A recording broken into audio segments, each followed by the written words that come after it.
sound tracker is ready for launch. Wait a minute, wait a minute, wait a minute, wait a minute, wait a minute, you wait ready? a minute.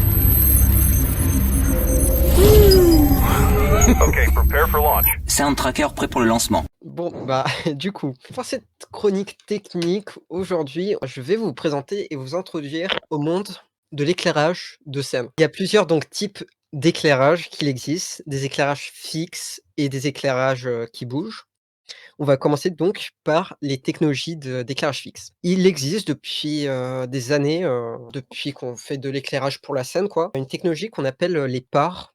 PAR pour parallèle en fait. Les PAR en fait, ce sont de très simples projecteurs qui utilisent des ampoules tungstène, donc qui fait naturellement une lumière assez chaleureuse, qui est donc utilisée surtout au théâtre, pour les comédies musicales et tout ce qui demande un éclairage basique. Ça fait donc une couleur chaude, donc on pourrait pas contrôler la couleur, sauf qu'on a réussi à inventer, des gélatines, donc juste un film plastique de couleur pour pouvoir, faire de la couleur avec, des simples projecteurs, tungstène et le petit inconvénient donc de ces projecteurs, c'est qu'au niveau du contrôle, c'est pas ouf. Tu le poses et tu peux pas vraiment le toucher, durant le spectacle, devant des spectateurs, quoi. Donc c'est très limité comme technologie. Très récemment, donc, il y a entre 20 et 40 ans, en fait, on a trouvé le moyen d'utiliser donc, la technologie LED, donc des ampoules de basse consommation qui permettent bien plus de contrôle. On était d'abord sur des para-LED qui pouvaient juste faire les chaleurs basiques, donc du blanc qui est chaud ou du blanc froid, donc un blanc qui est un peu plus orangé et un blanc qui est un peu plus bleu et donc on avait juste ça comme contrôle. Puis avec l'arrivée des LED RGB, on a pu commencer à pouvoir avoir, une plus grande aisance dans le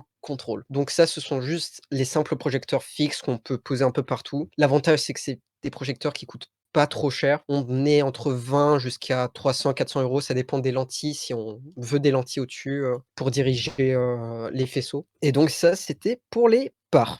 Il y a une deuxième technologie pour la scène qui s'appelle, la lyre. Les lyres, ce sont donc des projecteurs, robotisés, de scène qui sont bien connus. Dans les lyres, il existe, 3 technologies qui sont, les lyres spot, beam et wash qui ont chacun leur, spécificité. Donc tu as les beams, les lyres beam. La spécificité de cette lyre, c'est une lyre qui est basique. Son but, c'est faire des faisceaux qui sont droits. Jusqu'à là, je perds normalement personne. On peut aussi, comme les parts, avoir des couleurs, des RGB, mais donc son but premier, c'est juste de faire des faisceaux qui sont droits et clean. Après, nous avons donc les spots.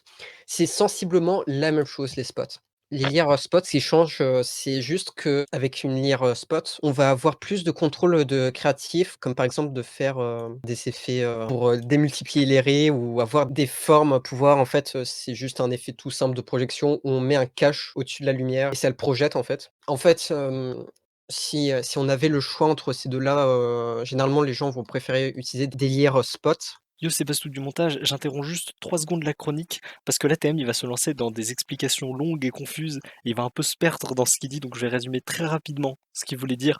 En fait, les gens préfèrent les lear spots généralement aux lear beam parce que les lear spots, en fait, si on enlève le cache, ça devient une lear beam. Donc les lear spots c'est juste des lear beam en mieux, ça fait lear beam plus autre chose. Voilà, c'est juste pour que ce soit plus simple à comprendre pour vous et puis comme ça on peut passer directement au troisième type de lear. Je laisse TM reprendre. Bonne fin de chronique.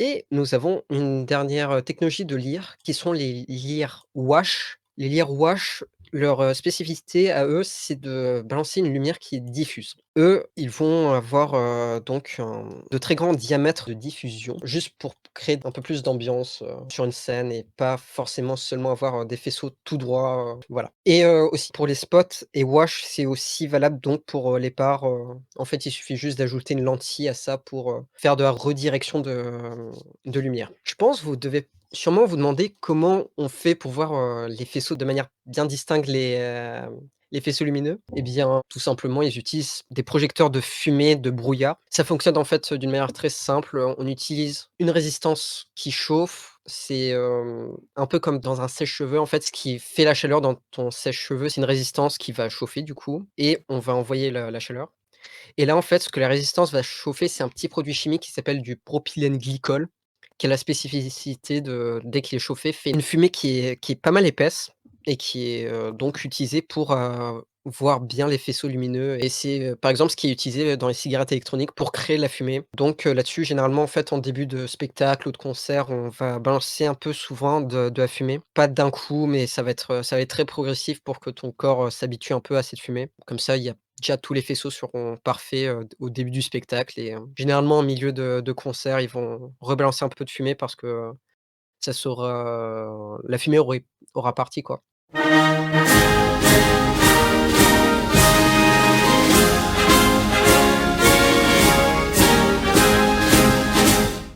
Donc là-dessus, c'est, donc la partie de projection et maintenant je vais vous parler de la partie contrôle. Pour contrôler, ces lyres, on a inventé une norme qui s'appelle le DMX, qui est, une fantastique norme, qui permet de que tout le monde parle le même langage et là-dessus, en fait, on va brancher donc tous les projecteurs ensemble par des câbles. Il existe 2 types de câbles, le DMX, donc 3 broches qui ressemblent un peu au câble audio XLR, qui est un peu le standard du câble, dans le monde, du spectacle et il existe les câbles DMX, 5 broches. Généralement, le 3 broches sera surtout utilisé, en fait, un peu partout.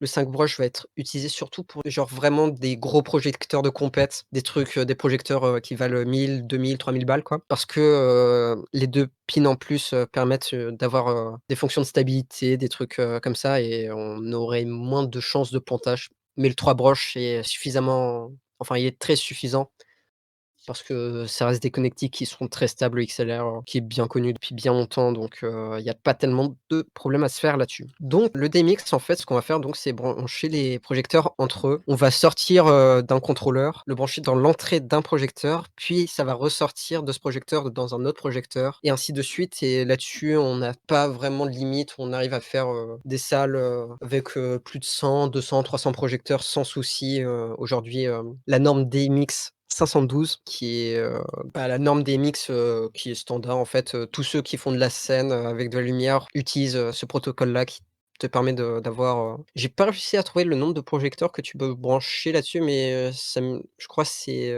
on peut je crois jusqu'à 1000 projecteurs, juste avec, cet univers-là et après, tu peux ajouter encore d'autres univers en parallèle, What do you know about the multiverse?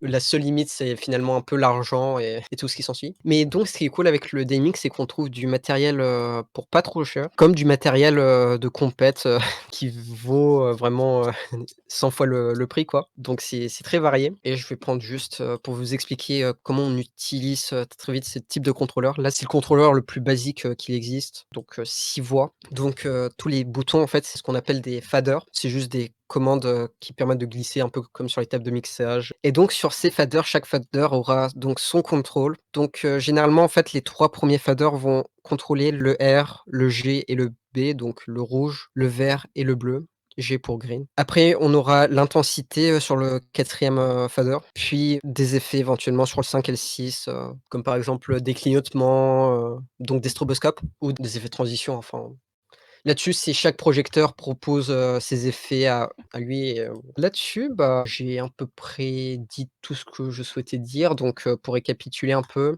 en projecteur, il y a les lumières parallèles, donc les parts qui fonctionnent soit à la LED, donc généralement des LED RGB ou soit au tungstène. Si on utilise du tungstène, on peut utiliser des filtres en gélatine pour, contrebalancer la couleur ou pour créer de la couleur. Nous avons les lyres, donc spot pour avoir, pas mal d'effets, les beams pour avoir juste un faisceau qui est clean et les wash pour une, lumière diffuse. Tous ces projecteurs communiquent ensemble avec le DMX, la norme DMX, DMX 512 qui est le standard aujourd'hui, par des câbles 3 broches ou 5 broches et après libre à vous de vous renseigner si vous êtes intéressé, vous trouvez plein de tutoriels, sur internet. C'est l'un des mondes les plus accessibles, je trouve, dans le monde de la scène, l'éclairage. Merci de m'avoir écouté.